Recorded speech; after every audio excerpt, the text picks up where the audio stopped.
La libération de Basile Atangana Kouna est intervenue après des négociations de couloir entre les avocats de l'ancien ministre et la présidence de la République. Ce que nous savions, c'est que l'ancien ministre de l'Eau avait récupéré le corps du délit.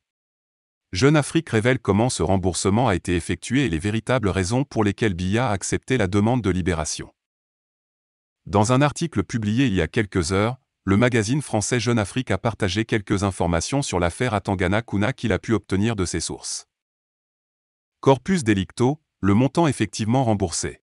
Officiellement, le ministre a été libéré car le chef de l'État a ordonné sa libération après que l'intéressé eut remboursé le corps du délit pour lequel il avait été arrêté en 2018.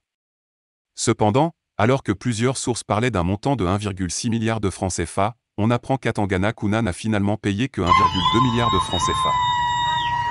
Basile Atangana Kouna a donc dû attendre le 11 avril 2022 pour obtenir la mainlevée partielle de ses comptes bancaires puis pouvoir soumettre au tribunal, via une lettre du payeur général de Yaoundé, les preuves de ses actes et le versement de plus de 1,2 milliard de francs CFA à l'État, qui a permis la libération de l'ancien ministre, mais qui n'interviendra que le 29 juillet après une ultime confirmation du secrétariat général d'État à la présidence, écrit Jeune Afrique.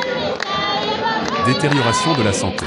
Dans l'article, Jeune Afrique ajoute que l'état de santé de l'ancien ministre de l'Eau est préoccupant. Une évacuation sanitaire était demandée par ses avocats depuis 2021. Selon l'entourage de l'ancien directeur général de Kamwaté, Paul Biya aurait décidé de l'abandon des poursuites en raison de l'état de santé de l'intéressé, qui se serait dégradé lors de son séjour à la prison de Kondangui. Avant même son arrestation en 2018, cet ancien cadre de l'administration, alors sous le coup d'une interdiction de sortie du territoire, avait adressé pas moins de 3 demandes d'évacuation sanitaire à la présidence, écrit Jeune Afrique.